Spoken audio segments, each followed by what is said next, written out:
This is 24. Hello, good evening. Election ന്യൂസിലേക്ക് സ്വാഗതം. ആ കാത്തിരിപ്പ് അവസാനിച്ചു. ബിജെപിയുടെ സ്ഥാനാർത്ഥി പട്ടിക അല്പസമയത്തിനകം എത്തും.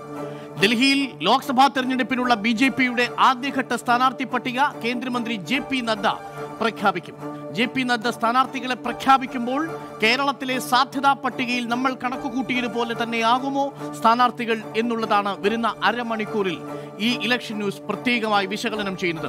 എനിക്കൊപ്പം ന്യൂസ് ഡെസ്കിൽ നിന്നും വിജയകുമാർ കൂടി ചേരുന്നുണ്ട്. വെൽക്കം വിജയകുമാർ. വളരെ നിർണായകമായ ദിവസമാണ് സ്ഥാനാർത്ഥികളെ സംബന്ധിച്ച്. ഇരു മുന്നണികളും വന്നു കഴിഞ്ഞിരിക്കുന്ന ഒരു ദിവസം. ഇന്ന് രാത്രിയിലോടുകൂടി ബിജെപിയുടെ സ്ഥാനാർത്ഥി പട്ടിക ഔദ്യോഗികമായി ജെ.പി. നദ്ദ ഇപ്പോൾ പ്രഖ്യാപിക്കും. ഏതെങ്കിലും തരത്തിലുള്ള അട്ടിമറികൾക്ക് അവസാന സെക്കൻഡുകളിൽ സാധ്യതയുണ്ടോ? സെക്കൻഡുകൾ മാത്രമേ ബാക്കിയുള്ളൂ. ഇല്ല അരുൺ, അത്തരമൊരു അട്ടിമറികൾക്കുള്ള സാധ്യത ഇന്നലെ കൊണ്ട് അവസാനിച്ചു എന്നാണ് നമ്മൾക്ക് മനസ്സിലാക്കാൻ കഴിയുന്നത്. RSS നേതൃത്വം അമിത്ഷായുമായി നേരിട്ട് സംസാരിച്ചതിന്റെ അടിസ്ഥാനത്തിൽ തയ്യാറാക്കിയ ഒരു പട്ടികയാണ് ഇപ്പോൾ ജെ.പി. നദ്ദ മാധ്യമങ്ങൾക്ക് നൽകാൻ പോകുന്നത്, അല്ലെങ്കിൽ പ്രസിദ്ധീകരിക്കാൻ പോകുന്നത്.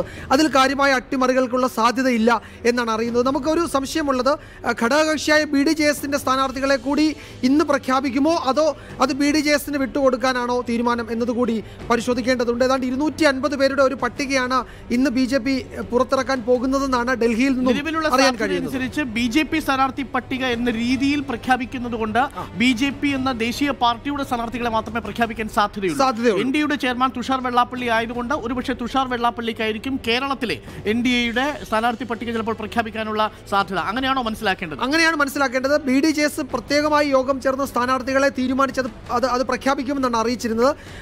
അതുകൊണ്ട് അത് കേരളത്തിൽ ആയിരിക്കാം. തുഷാർ മത്സരിക്കുമോ ഇല്ലയോ എന്നതാണല്ലോ അതിനകത്തെ ഒരു സസ്പെൻസ്. അതുകൂടി ഇന്ന് തീരുമോ എന്നറിയാനായിരുന്നു നമ്മൾ അന്വേഷിച്ചത്. പക്ഷേ ആ തീരുമാനം തുഷാറിന് വിട്ടുകൊടുത്തിട്ടുണ്ട് എന്നാണ് അറിയാൻ കഴിയും. എന്തായാലും കൂടുതൽ വിവരങ്ങൾ നൽകാൻ വേണ്ടി ഡൽഹിയിൽ നിന്നും ഞങ്ങളുടെ പ്രതിനിധി രാധാകൃഷ്ണൻ ഇപ്പോൾ തത്സമയം ചേരും. ഏറ്റവും പ്രധാനമായും അറിയേണ്ടത് BJPയുടെ മാത്രം സ്ഥാനാർത്ഥി പട്ടികയാണോ ജെ.പി. നദ്ദ ഇപ്പോൾ പ്രഖ്യാപിക്കുക? അതിൽ BJDS-ന്റെ അടക്കമുള്ള മൊത്തം NDA സ്ഥാനാർത്ഥി പട്ടികയും അല്പസമയത്തിനകം പ്രഖ്യാപിക്കുമോ ജെ.പി. നദ്ദ എന്നാണ് നമുക്ക് രാധാകൃഷ്ണനോട് ചോദിക്കാം. രാധാകൃഷ്ണൻ, നിലവിൽ ഒറ്റ കാര്യം ചോദിക്കട്ടെ, 20 സ്ഥാനാർത്ഥികളുടെയും പട്ടികയായിരിക്കുമോ നമ്മൾ പ്രതീക്ഷിക്കേണ്ടത്? അതല്ല BJPയുടെ സ്ഥാനാർത്ഥി പട്ടിക മാത്രമായിരിക്കുമോ ഇപ്പോൾ ജെ.പി. നദ്ദ പ്രഖ്യാപിക്കുക? അരുൺ, ലഭിക്കുന്ന സൂചനകൾ അനുസരിച്ച് BJP നേതൃത്വം നൽകുന്ന സൂചന അനുസരിച്ച് അങ്ങനെ ഒരു സാധ്യത ഇല്ല എന്നാണ്. ഘടകകക്ഷികളുടെ പേരുവിവരങ്ങൾ, സ്ഥാനാർത്ഥികളുടെ പേരുവിവരങ്ങൾ അവർ തന്നെയായിരിക്കും പ്രഖ്യാപിക്കുക എന്നാണ് നമുക്ക് മനസ്സിലാക്കാനായി സാധിക്കുന്നത്. BJPയുടെ സ്ഥാനാർത്ഥി പട്ടികയായിരിക്കും അല്പസമയത്തിനകം ജെ.പി. നദ്ദ പ്രഖ്യാപിക്കുക. BJPയുടെ ആസ്ഥാനത്താണ് ആ പട്ടിക പ്രഖ്യാപിക്കാനായി പോകുന്നത്. നമുക്ക് പട്ടികയുമായി ബന്ധപ്പെട്ട കഴിഞ്ഞ ദിവസങ്ങളിൽ ലഭിച്ച സൂചനകളെ സ്ഥിരീകരിക്കുന്ന വിധത്തിലുള്ള പ്രഖ്യാപനമാകും ഡൽഹിയിൽ ഉണ്ടാവുക എന്നാണ് നമുക്ക് അറിയാനായി സാധിക്കുന്നത്. BJP സംസ്ഥാന അധ്യക്ഷൻ പി ശ്രീധരൻപിള്ളയ്ക്ക് ഇത്തവണ ലോക്സഭാ തെരഞ്ഞെടുപ്പിൽ സീറ്റ് ഉണ്ടാകില്ല. പത്തനംതിട്ടയിൽ കെ സുരേന്ദ്രൻ തന്നെയായിരിക്കും മത്സരിക്കുകയെന്ന് നമുക്ക് അറിയാൻ സാധിക്കുന്നു. ഒപ്പം PK കൃഷ്ണദാസും MD രമേശും കോൺഗ്രസ് വിട്ട് BJPയിലെത്തിയ ടോം വടക്കനും ഇത്തവണ മത്സരിക്കാനായി ഉണ്ടാകില്ല എന്നാണ് BJP വൃത്തങ്ങൾ നൽകുന്ന സൂചന. ഔദ്യോഗികമായിട്ട് പ്രഖ്യാപിച്ച പട്ടികയില്ല, പക്ഷേ പട്ടികയുമായി വളരെ അടുത്ത് ബന്ധപ്പെടുന്ന BJP നേതാക്കൾ നൽകുന്ന സൂചന ഇപ്രകാരമാണ്. കൊല്ലത്ത് ആയിരുന്നു നേരത്തെ ടോം വടക്കനെ പരിഗണിച്ചിരുന്നത്. എന്നാൽ കൊല്ലത്ത് ടോം വടക്കിന് പകരം VK സാബുവിനെയാണ് ഇപ്പോൾ ഉൾപ്പെടുത്തിയിട്ടുള്ളതെന്നാണ് നമുക്ക് മനസ്സിലാക്കാനായി സാധിക്കുന്നത്. നേരത്തെ പോലെ തന്നെ പാലക്കാട് സി കൃഷ്ണകുമാർ മുൻപ് പറഞ്ഞതുപോലെ തന്നെ സി കൃഷ്ണകുമാർ സ്ഥാനാർത്ഥിയാകും. കണ്ണൂരിൽ CK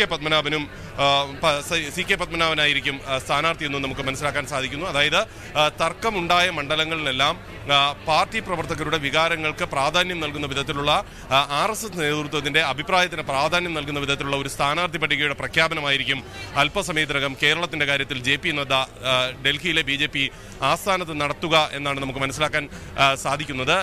തിരുവനന്തപുരത്ത് കുമ്മനം രാജശേഖരനായിരിക്കും സ്ഥാനാർത്ഥി. ആറ്റിങ്ങലിൽ ശോഭാ സുരേന്ദ്രൻ സ്ഥാനാർത്ഥിയായി മത്സരിക്കും. പത്തനംതിട്ടയിൽ കെ സുരേന്ദ്രൻ സ്ഥാനാർത്ഥിയായി മത്സരിക്കും. തുടങ്ങിയിട്ടുള്ള വിവരങ്ങളാണ് നമുക്ക് ഇപ്പോൾ ഈ ലിസ്റ്റ് കൈകാര്യം ചെയ്യുന്ന BJP നേതാക്കൾ നൽകുന്ന സൂചന. രാധാകൃഷ്ണൻ, നിലവിൽ കണ്ണൂർ CK പത്മനാഭൻ മത്സരിക്കുമോ എന്നൊരു സൂചന കൂടി ഉണ്ടായിരുന്നു. അക്കാര്യത്തിൽ എന്തെങ്കിലും സൂചനകളായിട്ടുണ്ടോ? വടകരയിൽ VK സജീവൻ തന്നെയായിരിക്കുമോ സ്ഥാനാർത്ഥി? നിലവിൽ കോലിബി സഖ്യത്തിന്റെ സാധ്യതകൾ ചൂണ്ടിക്കാട്ടി മാർക്സിസ്റ്റ് പാർട്ടി വളരെ കൃത്യമായി പറഞ്ഞു വയ്ക്കുന്നുണ്ട്. വടകരയിൽ ദുർബലരായ ഒരു സ്ഥാനാർത്ഥിയായിരിക്കും പ്രഖ്യാപനത്തിന് ശേഷം വരികയെന്ന്. അത്തരത്തിലുള്ള സൂചനകൾ വല്ലതുമുണ്ടോ? അതോ VK സജീവൻ തന്നെയായിരിക്കുമോ? VK സജീവൻ തന്നെയായിരിക്കും വടകരയിലെ സ്ഥാനാർത്ഥി എന്നാണ് നമുക്ക് മനസ്സിലാക്കാനായി സാധിക്കുന്നത്. നേരത്തെ അവിടെ ശോഭാ സുരേന്ദ്രനെ പരീക്ഷിക്കണമെന്നുള്ള ഒരു അഭിപ്രായം ആദ്യഘട്ടത്തിൽ ഉയർന്നിരുന്നു. അത് കോൺഗ്രസിന് ശക്തമായിട്ടുള്ള ഒരു സ്ഥാനാർത്ഥി ഇല്ലെങ്കിൽ ആ അവസരം ഒരു തീരുമാന അടിസ്ഥാനത്തിലായിരുന്നു ശോഭാ സുരേന്ദ്രന്റെ വടകരയിൽ പരീക്ഷിക്കാൻ ശ്രമിച്ചത്. പക്ഷേ രാധാകൃഷ്ണൻ തിരിച്ചു വരാം. അല്പസമയത്തിനകം JP നദ്ദ BJP സ്ഥാനാർത്ഥികളുടെ പട്ടിക പ്രഖ്യാപിക്കും. ആദ്യഘട്ടത്തിൽ നടക്കുന്ന തെരഞ്ഞെടുപ്പുമായി ബന്ധപ്പെട്ട സ്ഥാനാർത്ഥികളുടെ പട്ടികയാണ് ഇപ്പോൾ JP നദ്ദ പ്രഖ്യാപിക്കുക എന്നാണ് മനസ്സിലാക്കുന്നത്. വിജയകുമാർ, നിലവിൽ കൊല്ലത്ത് നിന്നും ടോം വടക്കൻ മാറി എന്നുള്ളതാണ് ഈ മിനിറ്റിലെ ഒരു പ്രധാനപ്പെട്ട ഒരു ഇൻഫർമേഷൻ. ടോം വടക്കൻ ഇത്തവണ തെരഞ്ഞെടുപ്പിൽ മത്സരിക്കുന്നില്ല. ടോം വടക്കന് എനിക്ക് തോന്നുന്നത് അരുൺ, ടോം വടക്കൻ BJPയിലേക്ക് വന്നത് കൃത്യമായ പാക്കേജുകളുടെ അടിസ്ഥാനത്തിൽ തന്നെ ആയിരിക്കും. എങ്ങനെയാണോ BJP ദേശീയ നേതൃത്വം അൽഫോൺസ് കണ്ണന്താനത്തെ കൈകാര്യം ചെയ്തത്, അതിന് സമാനമായിട്ടായിരിക്കും ടോം വടക്കനെ BJP കൈകാര്യം ചെയ്യുക. അദ്ദേഹത്തിന് വേണ്ടി വന്നാൽ ഒരു രാജ്യസഭാ സീറ്റ് നൽകാം, അല്ലെങ്കിൽ ഗോവയുടെയോ വടക്ക് കിഴക്കൻ സംസ്ഥാനങ്ങളുടെയോ ചുമതലയുള്ള ഒരു ജനറൽ സെക്രട്ടറി ആക്കി പാർട്ടി പുനഃസംഘടനയിൽ അദ്ദേഹത്തെ ഉൾപ്പെടുത്താം. അത്തരത്തിലുള്ള സാധ്യതകൾ കൂടി കാണുന്നുണ്ട്. അതിനപ്പുറത്തേക്ക് കേരളത്തിൽ മത്സരിക്കാൻ ആഗ്രഹിച്ച് അദ്ദേഹം BJPയിലേക്ക് എത്തുമെന്നത് നമുക്ക് ഘട്ടത്തിൽ അങ്ങനെ ഒരു വിലയിരുത്തലിന് സാധ്യതയില്ലെന്ന് തോന്നുന്നു. പക്ഷേ എങ്കിലും ടോം വടക്കന്റെ പേര് ഉയർന്നു വന്നിരുന്നു, അൽഫോൺസ് കണ്ണന്താനത്തിന്റെ പേര് ഉയർന്നു വന്നിരുന്നു. ആ പേരുകൾ ചർച്ച ചെയ്തു എന്നതിനപ്പുറത്തേക്ക് കൃത്യമായി അദ്ദേഹം മത്സരിക്കുമെന്നൊരു സ്ഥിരീകരണം ഒരു ഘട്ടത്തിലും നമുക്ക് ലഭിച്ചിരുന്നില്ല. പക്ഷേ ഇപ്പോഴും ഒരു സാധ്യതയുള്ളത്, നിലവിൽ കോടിയേരി ബാലകൃഷ്ണൻ സൂചിപ്പിച്ചത് പ്രകാരം കൊല്ലം, വടകര, എറണാകുളം, കോഴിക്കോട് തുടങ്ങിയ മണ്ഡലങ്ങളിൽ, വടകര അടക്കമുള്ള മണ്ഡലങ്ങളിൽ ദുർബലരായ സ്ഥാനാർത്ഥികളെ നിർത്തി കോൺഗ്രസിന് പിന്തുണ പ്രഖ്യാപിക്കുന്ന രീതിയിലുള്ള ഒരു കോലീബി സഖ്യത്തിനുള്ള സാധ്യതയായിരിക്കും BJPയുടെ പട്ടിക പുറത്തു വരുമ്പോൾ പ്രതീക്ഷിക്കുക എന്നാണ് കോടിയേരി ബാലകൃഷ്ണൻ പറഞ്ഞിരിക്കുന്നത്. വിജയകുമാർ, നിലവിലുള്ള സാഹചര്യത്തിൽ കൊല്ലത്ത് മത്സരിക്കാൻ പോകുന്നത് സാബുവാണ്, ടോം വടക്കനല്ല. മറ്റുള്ള സ്ഥാനാർത്ഥികൾ പൊതുവേ അവിടെ ദുർബലരായ സ്ഥാനാർത്ഥികളാണ് NDAക്ക് കൊല്ലത്ത് മത്സരിച്ചുകൊണ്ടിരുന്നത്. BJPക്ക് ആഴത്തിൽ വേരോട്ടമുള്ളൊരു മണ്ഡലവുമല്ല. അത്തരത്തിൽ ഈ പട്ടിക പുറത്തു വരുമ്പോൾ കോടിയേരി പറഞ്ഞതുപോലെ കോലീബി സഖ്യത്തെ ന്യായീകരിക്കുന്ന ഒരു ദുർബലരായ പട്ടികയിൽ സ്ഥാനാർത്ഥികളുടെ സാന്നിധ്യമേ പട്ടികയിൽ ഉണ്ടാകുമോ ഇപ്പോഴത്തെ സാധ്യതാ ലിസ്റ്റ് വെച്ച് നോക്കിയാൽ? BJP ശ്രദ്ധ കേന്ദ്രീകരിക്കുന്ന ചില പ്രധാന മണ്ഡലങ്ങളുണ്ട്. തിരുവനന്തപുരം, അല്ലെങ്കിൽ പത്തനംതിട്ട, തൃശൂർ, കാസർഗോഡ്, പാലക്കാട് ജില്ലകളിലൊക്കെ BJP ശക്തി ഉണ്ട് എന്ന് തെളിയിക്കാൻ ശ്രമിക്കുന്ന മണ്ഡലങ്ങളാണ്. അത്തരം മണ്ഡലങ്ങളിൽ ഒഴികെ ബാക്കി എല്ലായിടത്തും കാര്യമായ സ്വാധീനമുള്ള ആളുകൾ മത്സരിക്കുമെന്ന് നമുക്ക് കരുതാൻ കഴിയില്ല. അല്ലാതെ ഒരു പേര് വരുന്നത് CK പത്മനാഭൻ കണ്ണൂരിലാണ്. അത് BJPക്ക് വോട്ട് ശേഖരിക്കാൻ സാധ്യതയുള്ള മണ്ഡലങ്ങളിൽ ഒന്നാണ് കണ്ണൂർ. ആലപ്പുഴയിൽ ഒരു പക്ഷേ ഡോക്ടർ രാധാകൃഷ്ണൻ, BJPയിൽ കഴിഞ്ഞ ദിവസം ചേർന്ന ഡോക്ടർ KS രാധാകൃഷ്ണനെ മത്സരിപ്പിച്ചേക്കാം. അതൊരു രാഷ്ട്രീയ തന്ത്രമാണ്. രണ്ട് ന്യൂനപക്ഷ സ്ഥാനാർത്ഥികൾ മത്സരിക്കുമ്പോൾ ഒരു മധ്യവർഗ ഹിന്ദു എന്നാൽ വോട്ട് സമാഹരിക്കാൻ കഴിയുന്ന ഒരു കാൻഡിഡേറ്റ്. അദ്ദേഹം ധീവര സഭയുടെ പിന്തുണയുണ്ട്. SNDP അദ്ദേഹത്തെ ഒരുപക്ഷെ പിന്തുണച്ചേക്കാം. BDJSന്റെ മുഴുവൻ പിന്തുണയും അദ്ദേഹത്തിന് കിട്ടാം. ആ നിലയിൽ ശബരിമല സമരത്തിൽ പങ്കെടുത്ത് അതിന്റെ പേരിൽ കോൺഗ്രസിൽ നിന്നും അദ്ദേഹം BJPയിൽ വന്നതാണ്. അത്തരത്തിലൊക്കെയുള്ള ചില പേരുകൾ നമുക്ക് ഈ ഘട്ടത്തിൽ കാണാൻ കഴിയും. അതിനപ്പുറത്തേക്ക് എല്ലാ മണ്ഡലങ്ങളിലും 20 ലോക്സഭാ മണ്ഡലങ്ങളിലും ത്രികോണ മത്സരം നടത്താൻ തക്കതായ സ്ഥാനാർത്ഥികളെ BJP നിർത്തുമെന്ന് ഈ ഘട്ടത്തിൽ നമുക്ക് കരുതാൻ കഴിയും. നമ്മൾ രാധാകൃഷ്ണനിലേക്ക് പോകുന്നു. രാധാകൃഷ്ണൻ, എന്താണ് ഏറ്റവും പുതിയ അപ്ഡേഷൻസ്? അവിടെ നിന്നും പുതിയ വിവരങ്ങൾ കിട്ടുന്നുവെന്ന സൂചനകളുണ്ട്. രാധാകൃഷ്ണൻ. അരുൺ, അല്പസമയത്തിനുള്ളിൽ ഈ പട്ടിക ഔദ്യോഗികമായിട്ട് പ്രഖ്യാപിക്കും. എന്നാൽ പട്ടികയുമായി ബന്ധപ്പെട്ട് കഴിഞ്ഞ ദിവസങ്ങളിൽ നമുക്ക് വിവരങ്ങൾ നൽകിയ BJP വൃത്തങ്ങൾ നൽകുന്ന സൂചനയനുസരിച്ച് കേരളത്തിലെ സ്ഥാനാർത്ഥി നിർണയം പത്തനംതിട്ട അടക്കമുള്ള മണ്ഡലങ്ങളിൽ RSS അഭിപ്രായത്തെ മുൻനിർത്തിയാണ് പൂർത്തീകരിച്ചിരിക്കുന്നത് എന്നാണ് നമുക്ക് അറിയാനായി സാധിക്കുന്നത്. ഇതിൽ ഏറ്റവും പ്രധാന മണ്ഡലങ്ങളായി അവർ A+ മണ്ഡലമായി കരുതുന്ന പത്തനംതിട്ടയിൽ സംസ്ഥാന അധ്യക്ഷൻ PS ശ്രീധരൻപിള്ളയ്ക്ക് പകരം K സുരേന്ദ്രൻ തന്നെ സ്ഥാനാർത്ഥിയാകും എന്ന കാര്യമാണ് ഈ ഘട്ടത്തിൽ നമുക്ക് ഉറപ്പിക്കാവുന്നത്. ഇനി പത്തനംതിട്ടയിൽ പരിഗണിച്ചിരുന്ന കേന്ദ്രമന്ത്രി കൂടിയായിട്ടുള്ള അൽഫോൺസ് കണ്ണന്താനം എറണാകുളത്ത് സ്ഥാനാർത്ഥിയാകുമെന്ന സൂചനകളും ലഭിക്കുന്നുണ്ട്. തിരുവനന്തപുരത്ത് കൊല്ലം മണ്ഡലത്തെ സംബന്ധിച്ച് ടോം വടക്കൻ മത്സരിക്കുമെന്നായിരുന്നു അന്തിമ സൂചനകൾ ലഭിച്ചിരുന്നതെങ്കിലും അതിന് പകരമായി VK സാബുവിനെ ഉൾപ്പെടുത്തുകയാണ് ഇപ്പോൾ ഉണ്ടായിരിക്കുന്നത്. ടോം വടക്കൻ കേരളമുടനീളം പ്രചരണം നടത്താനുള്ള ആഗ്രഹം അറിയിക്കുകയും ഈ ആഗ്രഹം BJP ദേശീയ നേതൃത്വം അംഗീകരിക്കുകയും ചെയ്തതിന്റെ അടിസ്ഥാനത്തിലാണ് അദ്ദേഹത്തെ സ്ഥാനാർത്ഥി പട്ടികയിൽ നിന്നും ഇപ്പോൾ ഒഴിവാക്കിയിരിക്കുന്നത്. ആറ്റിങ്ങലിൽ ശോഭാ സുരേന്ദ്രൻ തന്നെയായിരിക്കും സ്ഥാനാർത്ഥി. ആലപ്പുഴയിൽ KS രാധാകൃഷ്ണൻ. വളരെ പെട്ടെന്ന് ഞാൻ തിരിച്ചു വരാം. വിജയകുമാർ, നിലവിൽ RSS ആണ് ഈ സ്ഥാനാർത്ഥി പട്ടികയിൽ അവസാന മിനുക്കുപണി നടത്തിയിരിക്കുന്നത്. ഏറ്റവും പ്രധാനപ്പെട്ട കീ കോൺസ്റ്റിറ്റ്യുവൻസി എന്ന് പറയാൻ പറ്റുന്ന A+ മണ്ഡലമായ പത്തനംതിട്ടയുടെ കാര്യത്തിൽ BJP സംസ്ഥാന അധ്യക്ഷനെ മാറ്റി അവിടെ K സുരേന്ദ്രനെ കൊണ്ടുവരുന്നതിന് പിന്നിൽ കൃത്യമായ RSSന്റെ ഇടപെടലുകളുണ്ട്.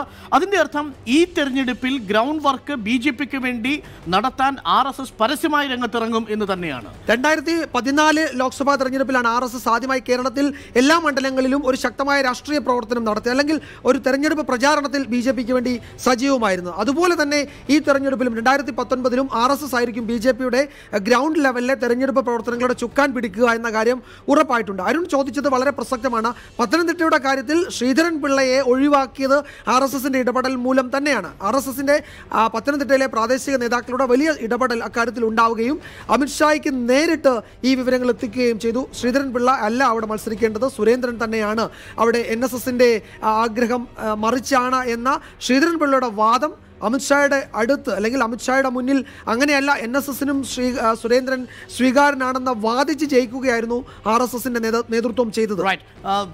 ഒപ്പം തന്നോടൊപ്പം നായർ സമുദായ വിഭാഗമുണ്ടെന്നും ഒപ്പം ഓർത്തഡോക്സ് സഭയുടെ ഒരു പിന്തുണയും തനിക്ക് ഉറപ്പാക്കാൻ കഴിയുമെന്നുമുള്ള ഒരുപക്ഷെ BJP സംസ്ഥാന അധ്യക്ഷന്റെ വാദത്തെ പൂർണ്ണമായിട്ടും തള്ളിക്കൊണ്ട് കണക്കുകൾ വെച്ചുകൊണ്ടാണ് RSSന്റെ നേതൃത്വം സുരേന്ദ്രനു വേണ്ടി വാദിച്ചത് എന്നാണ് നമ്മൾ മനസ്സിലാക്കാൻ സാധിക്കുന്നത്.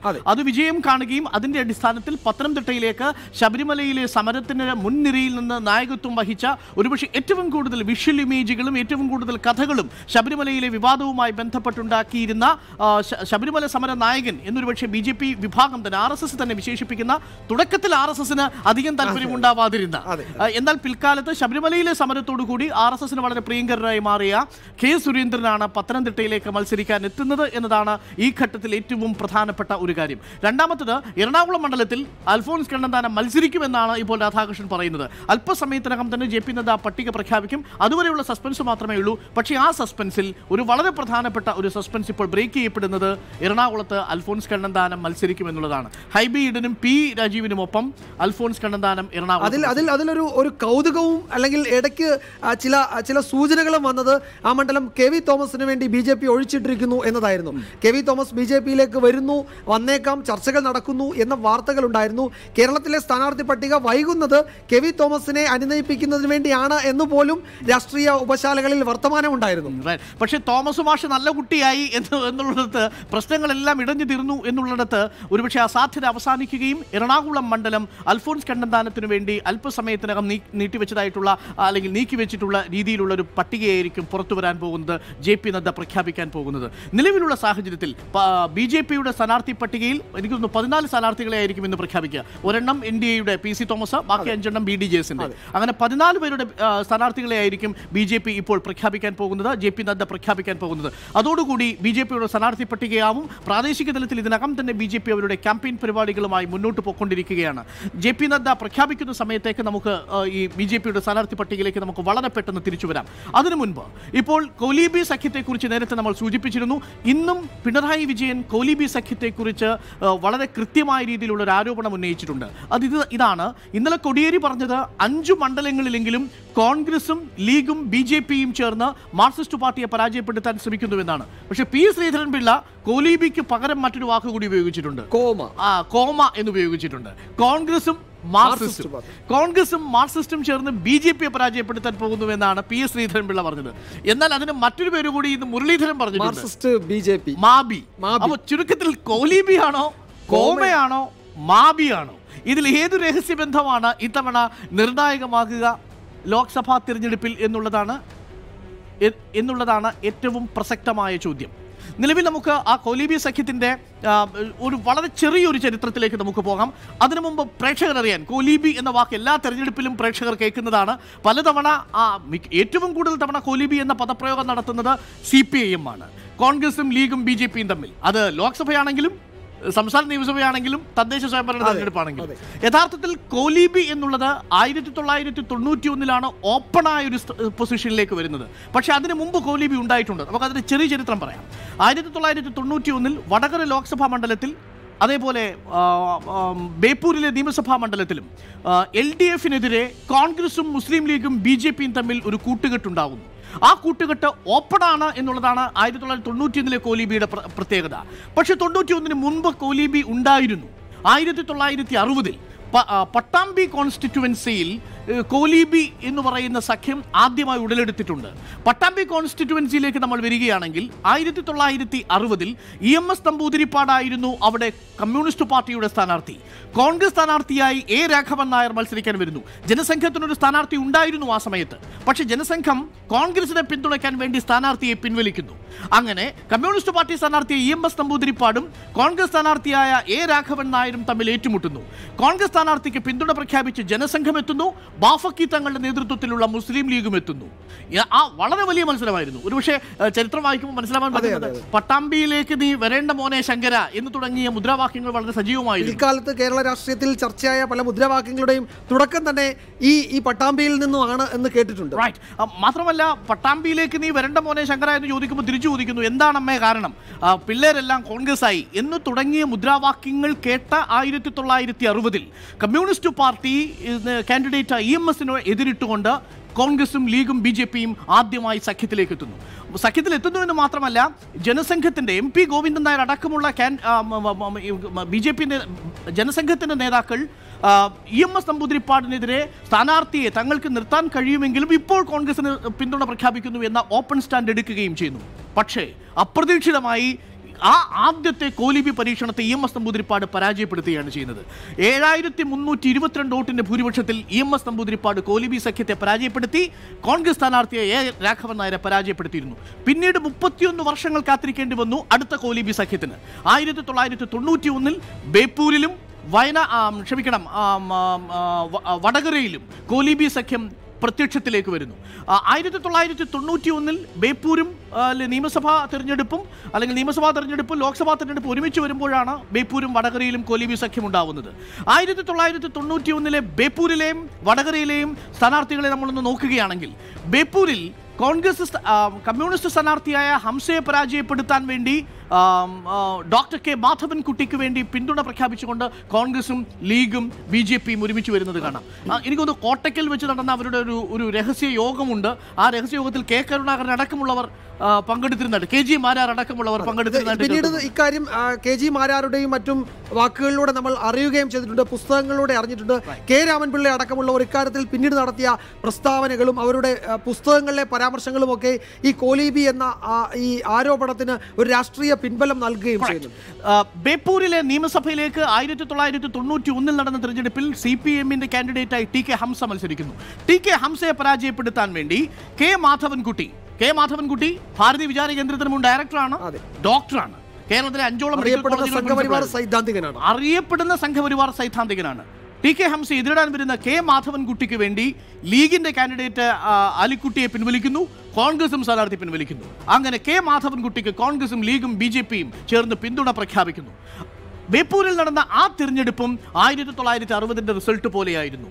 TK ഹംസ വിജയിച്ചു. TK Hamza K. മാധവൻകുട്ടിയെ പരാജയപ്പെടുത്തുന്നു 6000-ലധികം വോട്ടുകൾക്ക്. വടകരയിലേക്ക് വരികയാണെങ്കിൽ 1991 തന്നെ നടന്ന വടകരയിലെ ലോക്സഭാ കോൺസ്റ്റിറ്റ്യുവൻസിയിലേക്ക് നടന്ന തെരഞ്ഞെടുപ്പിൽ KP ഉണ്ണികൃഷ്ണൻ, കോൺഗ്രസിന്റെ KP ഉണ്ണികൃഷ്ണൻ വടകരയുടെ എനിക്കൊന്ന് സ്റ്റാൾവാർട്ട് എന്നൊക്കെ പറയാവുന്ന വടകരയിലെ അതികായനായ ഈ KP ഉണ്ണികൃഷ്ണനെ പരാജയപ്പെടുത്താൻ M. രത്നസിംഗിനെയാണ് കോലീബി സഖ്യം കണ്ടെത്തിയത്.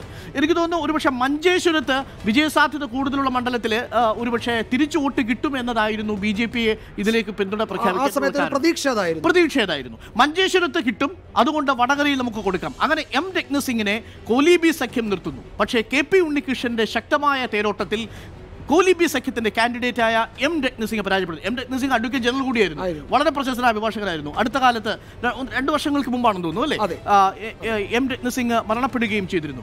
ഈ 2 പ്രധാനപ്പെട്ട തിരഞ്ഞെടുപ്പുകളാണ് 1991 വടകര ലോക്സഭയിലേക്കും ഒപ്പം തന്നെ ബേപ്പൂർ നിയമസഭാ മണ്ഡലത്തിലേക്കും നടന്ന തിരഞ്ഞെടുപ്പ്. PP മുകുന്ദൻ ഇപ്പോൾ ടെലിഫോൺ ലൈനിലുണ്ട്. അദ്ദേഹവുമായി നമുക്ക് ഈ വിഷയം ഒന്ന് സംസാരിക്കാം. ശ്രീ PP മുകുന്ദൻ, ഓരോ തെരഞ്ഞെടുപ്പ് കാലത്തും കോലീബി സഖ്യത്തെ പറ്റിയുള്ള ചർച്ചകൾ തുടങ്ങി വയ്ക്കുന്നത് ഇടതുമുന്നണിയാണ്, CPIM ആണ്. ഇത്തവണയും പതിവ് പോലെ CPIM അത് തുടങ്ങി വെച്ചു, കോൺഗ്രസും BJPയും അത് ഏറ്റുപിടിക്കുകയും ചെയ്തു. ഈ തെരഞ്ഞെടുപ്പിൽ CPIM ഉന്നയിക്കുന്ന ഈ ആരോപണത്തിന് എന്തെങ്കിലും രാഷ്ട്രീയ പ്രസക്തി ഉണ്ടോ താങ്കളുടെ കാഴ്ചപ്പാടിൽ? ഒരു രാഷ്ട്രീയ പ്രസക്തിയുമില്ല. 77 തെരഞ്ഞെടുപ്പിൽ O. രാജഗോപാൽ കാസർഗോഡ് നിന്ന സമയത്ത് ഇതേ മാർക്സിസ്റ്റ് പാർട്ടി അതിനുവേണ്ടി പ്രവർത്തിച്ചപ്പോൾ CPM BJP സഖ്യം എന്ന് പറഞ്ഞിട്ടില്ലല്ലോ. ഇപ്പോ ബംഗാളില് കോൺഗ്രസും മാർക്സിസ്റ്റ് പാർട്ടിയും കൂടി ചേർന്ന് മത്സരിക്കുന്നതിന് എന്ത് സഖ്യം എന്നാ പറയണത്? അന്നത്തെ സാഹചര്യത്തില് 91 സാഹചര്യത്തില് കേരളത്തിലത്തെ നിരവധി പ്രവർത്തകർ കൊല ചെയ്യപ്പെടുന്ന ഒരു സാഹചര്യം വന്ന സമയത്ത് കോൺഗ്രസ് ഭരണത്തിൽ വരണം എന്നുള്ളതായിട്ടുള്ള കാര്യം വെച്ചുകൊണ്ട് തന്നെ നമ്മളെ സംബന്ധിച്ചിടത്തോളം ഒരു ധാരണയുണ്ടായിരുന്നു. ആ ധാരണ നമ്മൾ അംഗീകരിക്കുകയും ചെയ്യുന്നുണ്ട്. ആ സമയത്ത് അങ്ങനെ ഒരു അക്രമത്തിനെതിരെയുള്ള ഒരു സാധ്യത ഈ 2019 തെരഞ്ഞെടുപ്പിൽ ചുരുങ്ങിയ പക്ഷം വടകരയിലെങ്കിലും ഉണ്ട്. വടകരയിലെ പി ജയരാജനെ നേരിടുക എന്നുള്ളത് നേരത്തെ അങ്ങ് പറഞ്ഞതുപോലെ അക്രമ രാഷ്ട്രീയത്തിനെതിരെയുള്ള ഒരു കാൻഡിഡേറ്റായി ഒരുപക്ഷെ മുരളീധരനെ BJP പിന്തുണയ്ക്കാൻ സാധ്യതയുണ്ടോ? വട്ടിയൂർക്കാവ് പകരമെടുക്കാൻ? കാസർഗോഡ് തെരഞ്ഞെടുപ്പ് സമയത്ത് മാർക്സിസ്റ്റ് പാർട്ടി BJPയെ തോൽപ്പിക്കാൻ എന്താ ചെയ്തുകൊണ്ടിരുന്നത്? ഇത്തവണ തിരുവനന്തപുരത്ത് കുമ്മനം രാജശേഖരനെ പരാജയപ്പെടുത്താൻ ഇടതുപക്ഷം തീരുമാനം എടുത്തു കഴിഞ്ഞു എന്ന് എനിക്കറിയാം. അപ്പോ സ്വാഭാവികമായിട്ട് പി ജയരാജനെ എതിരായിട്ടുള്ള ഒരു വികാരം ഉണ്ടായിട്ടില്ലെങ്കിലേ അത്ഭുതമുള്ളൂ. അത് കോലിബി സഖ്യമല്ല, അതൊരു നിലനിൽപ്പിന്റെ പ്രശ്നമാണ്. ബംഗാളിനെ സംബന്ധിച്ചിടത്തോളം ഇന്ന് തകർന്ന് തരിപ്പണായിട്ടുള്ള കമ്മ്യൂണിസ്റ്റ് പാർട്ടിയുടെ നിലനിൽപ്പിന്റെ പ്രശ്നമാണ് കോൺഗ്രസ് ആയിട്ട് തൃണമൂൽ കോൺഗ്രസ് ആയിട്ടും ഇതൊക്കെ ആയിട്ടുള്ള ധാരണകൾ വന്നുകൊണ്ടിരിക്കുന്നത്. ഇപ്പൊ ഇന്ത്യ മഹാരാജ്യത്തിന്റെ ഭരണത്തിലെ മാർക്സിസ്റ്റ് പാർട്ടി എങ്ങനെയാ കോൺഗ്രസിന്റെ കൂടി ഭരണം നടത്തിയത്?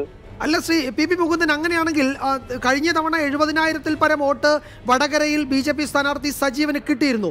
ആ വോട്ടെങ്കിലും ഇത്തവണ കിട്ടുമെന്ന് ഉറപ്പിക്കാൻ കഴിയുമോ? കാരണം ജയരാജനായതുകൊണ്ട് RSSന്റെ പ്രാദേശിക നേതൃത്വം വൈകാരികമായ ഒരു തീരുമാനം എടുത്തുകൂടായികയില്ലല്ലോ ഇപ്പോഴത്തെ സാഹചര്യത്തിൽ. ചിന്തിച്ചാൽ ഈ വിശ്വാസത്തിന്റെ അടിസ്ഥാനത്തിൽ മാർക്സിസ്റ്റ് പാർട്ടിയുടെ വോട്ട് കേരളത്തില് BJPക്ക് കിട്ടും എന്ന് ഞാൻ ഉറച്ചു പറയുന്നു. അതായത് 76,000-ലധികം വോട്ട് നേടിയ VK സജീവന്റെ വോട്ട് വർദ്ധിക്കാനാണ് സാധ്യത വടകരയിൽ. സംശയമില്ല കാര്യത്തിന്. ഇനി അഥവാ വോട്ട് മുരളീധരന് പോയിട്ടുണ്ടെങ്കിൽ അത്ഭുതമില്ല. കാരണം ജയരാജൻ എത്രയോ BJP RSS പ്രവർത്തകരെ കൊല അത്ഭുതമില്ല എന്ന് പറയുന്നിടത്താണ് കോടിയേരിയുടെ സംശയം ഉണ്ടാവുന്നതും ഒരു കോലിബി സഖ്യത്തിന്റെ സാന്നിധ്യത്തെ ഞങ്ങൾ സംശയിക്കുന്നതും. അതുകൊണ്ട് മുൻകാലങ്ങളിൽ മുഴുവൻ മാർക്സിസ്റ്റ് പാർട്ടി കോൺഗ്രസിനോട് ചേർന്നുകൊണ്ടാണല്ലോ BJPയെ പരാജയപ്പെടുത്താൻ ശ്രമിച്ചത്. ആ സഖ്യത്തിന് എന്താ പറയാ? അതിന് കോമാ സഖ്യം എന്നാണ് PS ശ്രീധരൻപിള്ള ഇന്നിട്ട പേര്. വളരെ അർത്ഥവത്താണ്. അങ്ങനെയാണെങ്കിൽ ഈ അങ്ങ് പറഞ്ഞതുപോലെ അത്ഭുതപ്പെടാനില്ല എന്ന് പറയുന്നിടത്ത് താങ്ക് യു പി മുകുന്ദൻ. നമ്മൾ വളരെ പെട്ടെന്ന് ഈ 1-2 പ്രധാനപ്പെട്ട കണക്കുകളിലേക്ക് കൂടി പി മുകുന്ദനെ സംബന്ധിച്ചിടത്തോളം കേരളത്തിൽ മുഴുവൻ സംഘപരിവാർ പ്രവർത്തനങ്ങളെ നന്നായി അറിയാവുന്ന ആളാണ്. പ്രത്യേകിച്ച് മലബാറിലെ ഇതൊരു ക്ലൂ ആണോ വിജയകുമാർ? ഉറപ്പായും എനിക്ക് അങ്ങനെ തന്നെ തോന്നുന്നു. ഞാൻ കഴിഞ്ഞ 2 ദിവസമായി ഇക്കാര്യം പറയുന്നുണ്ട്. എനിക്ക് തോന്നുന്നത് അദ്ദേഹം പറഞ്ഞതിൽ കുറെ സാധ്യതയുണ്ട്. താഴെ തട്ടിലെ സംസാരമായിരിക്കാം പി മുകുന്ദൻ എന്ന് പറഞ്ഞ ഈ പ്രമുഖനായ മുതിർന്ന സംഘപരിവാർ നേതാവിൽ നിന്ന്. അങ്ങനെയാണെങ്കിൽ പ്രിയപ്പെട്ട പ്രേക്ഷകർ അറിയാൻ വേണ്ടി നിലവിൽ കോലിബി സഖ്യത്തിനുള്ള സാധ്യത വടകരയിൽ നിന്ന് തുടങ്ങുന്നു. വടകര തന്നെയാണ് കോലിബി സഖ്യത്തിന്റെ പ്രധാനപ്പെട്ട കേന്ദ്രം. ആ വടകരയിൽ അത്ഭുതപ്പെടാനില്ല. ഒരുപക്ഷെ മുരളീധരന് VK സജീവന്റെ വോട്ട് പോയാൽ എന്ന് പറയുന്നിടത്താണ് യഥാർത്ഥത്തിൽ വരാൻ പോകുന്ന ദിവസങ്ങളിലെ തെരഞ്ഞെടുപ്പിന്റെ നിർണായകമായ സസ്പെൻസ് ത്രില്ലർ കിടക്കുന്നത്. അത് കോലിബി എന്ന രൂപത്തിൽ തന്നെ രൂപപ്പെടുമോ അതല്ല വിജയകുമാർ പറഞ്ഞതുപോലെ വൈകാരികമായിട്ടുള്ളൊരു പ്രതികരണത്തിന് വേണ്ടി RSSകാർ തിരിച്ച് മുരളീധരന് വോട്ട് മറിക്കുമോ എന്നുള്ളതാണ് ഇനി വരുന്ന ദിവസങ്ങളിൽ കാത്തിരുന്ന് കാണേണ്ടത്.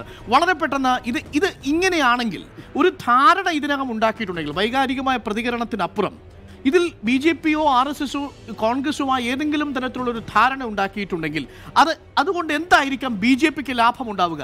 ജയരാജനെ പരാജയപ്പെടുത്തുക എന്നുള്ളത് കണ്ണൂരിലെ BJPയുടെയും RSSന്റെയും പ്രധാനപ്പെട്ട ലക്ഷ്യങ്ങളിലൊന്നാണ്. പക്ഷേ കേരളം ഒട്ടാകെ BJPയുടെ രാഷ്ട്രീയ ലക്ഷ്യമാകാൻ അത് വഴിയില്ലല്ലോ. അങ്ങനെയാണെങ്കിൽ മറ്റെന്തെങ്കിലും അഡ്വാൻറ്റേജ് BJPക്ക് ഉണ്ടോ കേരളത്തിൽ? നമ്മൾ അങ്ങനെ വരുമ്പോഴാണ് തിരുവനന്തപുരത്തെ കണക്കുകൾ പരിശോധിക്കേണ്ടി വരുന്നത്. നമുക്ക് ലോക്സഭാ മണ്ഡലം ഒന്ന് പരിശോധിക്കാം. തിരുവനന്തപുരത്ത് കോലിബി സഖ്യം വർക്കൗട്ട് ചെയ്യുകയാണെങ്കിൽ നിലവിൽ O രാജഗോപാൽ നേടിയ 2,82,336 എന്ന വോട്ട് വളരെ 15,000-ലധികം വോട്ടിന്റെ ഭൂരിപക്ഷം മാത്രമേ ശശി തരൂരിനുള്ളൂ എന്ന് മനസ്സിലാക്കണം. സി ദിവാകരൻ നിൽക്കുന്ന സാഹചര്യത്തിൽ സി ദിവാകരനെ പരാജയപ്പെടുത്തിക്കൊണ്ട് തന്നെ ശശി തരൂരിനെ ബലി കൊടുത്തുകൊണ്ട് കുമ്മനം രാജശേഖരനെ 15,000-ലധികം വോട്ടിന്റെ ഭൂരിപക്ഷത്തിൽ ശശി തരൂർ വിജയിച്ച മണ്ഡലത്തിൽ കുമ്മനം രാജശേഖരനെ വിജയിപ്പിക്കാനുള്ള സാധ്യതയുണ്ടോ? 2014 15,000 വോട്ട് കഷ്ടിച്ച ഒരു 20,000 വോട്ട് അങ്ങോട്ടോ ഇങ്ങോട്ടോ ഷഫിൾ ചെയ്താൽ മാറാവുന്ന കണക്ക് മാത്രമേ ഉള്ളൂ. ലോക്സഭയുടെ കാര്യത്തിലാണെങ്കിൽ. അപ്പോൾ ഒ രാജഗോപാൽ നേടി 2,82,000 എന്നുള്ളത് 3 ലക്ഷത്തിലേക്ക് മാറുകയാണെങ്കിൽ, അല്ലെങ്കിൽ 3,10,000 മാറാൻ കോൺഗ്രസിന്റെ വോട്ട് നേടി മാറാൻ സാധിച്ചാൽ കോലി സഖ്യം വടകരയിൽ മുരളീധരൻ അനുകൂലമാവുകയും തിരുവനന്തപുരത്ത് കുമ്മനത്തിന് അനുകൂലമാവുകയും ചെയ്യുന്ന സംവിധാനം ഉണ്ടാവും. Number 1 possibility. നമ്പർ 2, രണ്ടാമത്തെ പ്രധാനപ്പെട്ട കോലി എങ്ങനെയാണ് BJPക്ക് വടകരയിൽ BJP വോട്ട് കൊടുത്താൽ എങ്ങനെയാണ് രണ്ടാമത് ഗുണകരമാവുക എന്നതാണ്. വടകരയിൽ BJPയുടെ നിലവിൽ 76,313 വോട്ടുകളാണ് VK സജീവനുള്ളത്. എൻ ഷംസീർ പിടിച്ചത് 4,13,000 വോട്ടാണ്. മുല്ലപ്പള്ളി പിടിച്ചത് 4,16,000 വോട്ടാണ്.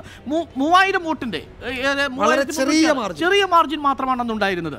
അതുകൊണ്ട് തന്നെ ഇതിനെ ഒന്ന് ഫ്ലിപ്പ് ചെയ്യുകയാണെങ്കിൽ നിലവിൽ മുല്ലപ്പള്ളി രാമചന്ദ്രനെ വിജയത്തിലേക്ക് കൊണ്ടുപോയതിനേക്കാൾ കൂടുതൽ വോട്ടുകൾ മുരളീധരന് കിട്ടുകയാണെങ്കിൽ, അത് VK സജീവന്റെ ഭാഗത്തു നിന്നാണ് ലഭിക്കുന്നതെങ്കിൽ സ്വാഭാവികമായും ആ കോലി സഖ്യത്തിന്റെ സാന്നിധ്യം പ്രതീക്ഷിക്കാവുന്നതാണ്. അതാണ് ഇപ്പോൾ തൊട്ടുമുമ്പ് ശ്രീ മുകുന്ദൻ പറഞ്ഞ അത്ഭുതപ്പെടാനില്ല അങ്ങനെ സംഭവിച്ചാൽ എന്നുള്ളത്. അങ്ങനെയാണെങ്കിൽ അടുത്ത ചോദ്യം ഇതാണ്. നിലവിൽ ശശി തരൂർ ലോക്സഭാ മണ്ഡലത്തിലേക്ക് പോവുകയും കുമ്മനം രാജശേഖരൻ തിരുവനന്തപുരം ലോക്സഭാ മണ്ഡലത്തിൽ പരാജയപ്പെടുകയും ചെയ്താൽ, മുരളീധരന് വോട്ട് BJP വടകരയിൽ മറിച്ചു കൊടുക്കുകയും ചെയ്താൽ പിന്നെ എന്തായിരിക്കും BJPക്ക് ലാഭമുള്ളത്? ഇവിടെയാണ് രണ്ടാമത്തെ പോസിബിലിറ്റി ഉള്ളത്. നിയമസഭാ മണ്ഡലത്തിലേക്ക് പോകണം, വട്ടിയൂർക്കാവിലേക്ക് പോകണം. വട്ടിയൂർക്കാവിലെ MLA ആയ K മുരളീധരനാണ് ലോക്സഭയിലേക്ക് പോകുന്നതെങ്കിൽ സ്വാഭാവികമായും വരുന്ന ഉപതെരഞ്ഞെടുപ്പിൽ നിലവിൽ 2ാം സ്ഥാനത്ത് നിൽക്കുന്ന കുമ്മനം രാജശേഖരൻ തന്നെ ലോക്സഭയിൽ പരാജയപ്പെടുന്ന ഒരു സാഹചര്യത്തിൽ വിത്തിൻ കോട്ട് കുമ്മനം മത്സരിക്കും. അങ്ങനെ കുമ്മനം മത്സരിക്കുകയാണെങ്കിൽ ഇപ്പോൾ വ്യത്യാസം തന്നെ 7,000 വോട്ടിന് വ്യത്യാസം മാത്രമേ ഉള്ളൂ നിലവിൽ. ആ സാഹചര്യത്തിൽ കുമ്മനം രാജശേഖരനെ ഒരുപക്ഷെ വടകരയുടെ അഡ്വാൻറ്റേജ് വട്ടിയൂർക്കാവിൽ ലഭിക്കും എന്നതാണ് അടുത്ത സാധ്യത. പോസിബിലിറ്റി. Quick comments. ഇത് കണക്കുകളിലെ കളിയാണ് അരുൺ. പക്ഷേ ഞാൻ കരുതുന്നത് സംസ്ഥാന വ്യാപകമായി BJPക്ക് സാധ്യതയുള്ള അല്ലെങ്കിൽ BJPക്ക് പ്രതീക്ഷയുള്ള മണ്ഡലങ്ങളിൽ ഈ പറഞ്ഞ കോലി സഖ്യത്തിന് സാധ്യതയുണ്ടെന്ന് ഞാൻ കരുതുന്നില്ല. പക്ഷേ വടകരയിൽ ഞാൻ ആവർത്തിച്ചു പറയുന്ന ഒരു വൈകാരിക പ്രതികരണം താഴെത്തട്ടിലുള്ള RSS പ്രവർത്തകരുടെ ഭാഗത്തു നിന്നുണ്ടായാൽ അത് PP മുകുന്ദൻ പറഞ്ഞതുപോലെ അത്ഭുതകരം, അതിനെ അത്ഭുതപ്പെടേണ്ടതില്ല എന്ന് കരുതാനാണ് എനിക്കിഷ്ടം. അത് പക്ഷേ ഒരു കോലി സഖ്യം എന്ന നിലയിൽ ഒരു സംസ്ഥാന വ്യാപകമായി അത് പ്രതിഫലിക്കുമെന്നും ഈ ഘട്ടത്തിൽ കരുതാൻ കഴിയില്ല. ഇനി തിരുവനന്തപുരം മണ്ഡലത്തിലാണ്, വട്ടിയൂർക്കാവിൽ അത് സംഭവിച്ചില്ല. ഇനി അത് തിരുവനന്തപുരം മണ്ഡലത്തിലാണ് 2021 സംഭവിക്കുകയെങ്കിൽ അവിടെയും VS ശിവകുമാർ നേടിയ വോട്ട് 46,000 S ശ്രീകാന്ത് അപ്പോൾ നേടിയ വോട്ട് 34,000 ഏകദേശം 12,000 വോട്ടിന്റെ ഡിഫറൻസ് ആണ്. അതായത് അടുത്ത സാധ്യത 2021, അത് മൂന്നാമത്തെ വിദൂരമായ ഒരു സാധ്യത മാത്രമാണ്. 2021 തിരഞ്ഞെടുപ്പിൽ തിരുവനന്തപുരത്ത് ഒരുപക്ഷെ കൂടുതലായിട്ടുള്ള സാധ്യത കൊടുക്കാം എന്നതും ഒരുപക്ഷെ കണക്കിലെ കളിയായിരിക്കാം. ഇതെല്ലാം കോലി സഖ്യത്തിന്റെ പേരിൽ ഒരു ധാരണ ഉണ്ടായിട്ടുണ്ടെങ്കിൽ അതിനുള്ള സാധ്യതകൾ മാത്രമാണ്, ഇങ്ങനെ ഉണ്ടായിട്ടുണ്ട് എന്നല്ല ഈ കണക്കുകൾ സൂചിപ്പിക്കുന്നത്. BJPയുടെ വോട്ട് വളർച്ച കൂടി കണക്കിലെടുക്കുമ്പോഴാണ് കോലി സഖ്യത്തിന്റെ സാധ്യതകൾ എത്രത്തോളം ഉണ്ട് എന്ന് നമുക്ക് മനസ്സിലാക്കാൻ സാധിക്കുക. നിലവിലുള്ള സാഹചര്യത്തിൽ കോലി സഖ്യത്തിന്റെ ഒരു സഖ്യമായി രൂപപ്പെട്ടിട്ടുണ്ടോ എന്നത് നമുക്ക് വ്യക്തമല്ലെങ്കിലും വടകര എന്നുള്ളത് വളരെ നിർണായകമായ ഒരു കോൺസ്റ്റിറ്റ്യുവൻസിയാണ്. P ജയരാജന്റെ സ്ഥാനാർത്ഥിത്വത്തോടുകൂടി ഈ ചർച്ചകൾക്ക് കുറെ കൂടി ആക്കം കൂടിയിട്ടുണ്ട് എന്ന് വേണം നമുക്ക് പറയാൻ. നിലവിൽ BJPയുടെ വളർച്ചയെക്കുറിച്ചും നമ്മൾ നേരത്തെ സൂചിപ്പിച്ചിരുന്നു. ആ BJPയുടെ തിരുവനന്തപുരം ലോക്സഭാ മണ്ഡലത്തിലെ BJPയുടെ വളർച്ചയും തളർച്ചയും വളരെ പെട്ടെന്ന് നമ്മളൊന്ന് സൂചിപ്പിച്ചാൽ 2004, 2009, 2014 BJP 29% 29.86% നിന്നാണ് 2009 അത് ഡിപ്പാവും, താഴേക്ക് പോകുന്നു. പക്ഷേ ഒ രാജഗോപാൽ വരുന്നതോടുകൂടി വീണ്ടും മുകളിലേക്ക് പോവുകയും 32% കൂടുകയും ചെയ്തു. ഒരു 33-34% ആണ് അവിടെ ഡിസിസീവ് ആയിട്ടുള്ളത്, വിജയിക്കാൻ സാധ്യമായിട്ടുള്ളത്. 2014 ലോക്സഭയിലെ തെരഞ്ഞെടുപ്പിനെ അപേക്ഷിച്ച് 21% വോട്ട് കൂടിയിട്ടുണ്ട് BJPക്ക്. ഈ 21% എവിടെ നിന്ന് വന്നു എന്നുള്ള വളരെ പ്രധാനപ്പെട്ട ചോദ്യമാണ്. അത് സ്വാഭാവികമായും അത് വന്നത് CPM-ൽ നിന്നുള്ള ഒരു ആരോപണമുണ്ട്. കാര്യം ബെന്നറ്റ് എബ്രഹാമിന്റെ പേയ്മെന്റ് സീറ്റ് വിവാദം നിലനിന്ന സാഹചര്യമാണ്. അതല്ല, കോൺഗ്രസിലെ ഒരു വിഭാഗം വോട്ട് മാറ്റിക്കൊടുത്തു എന്നൊരു ആരോപണവും നിലവിലിരിക്കുന്നുണ്ട്. BJPയുടെ വോട്ട് വളർച്ച തിരുവനന്തപുരം ലോക്സഭാ മണ്ഡലത്തിൽ ഒരു 21% വളർച്ച ഉണ്ടായിട്ടുണ്ട്.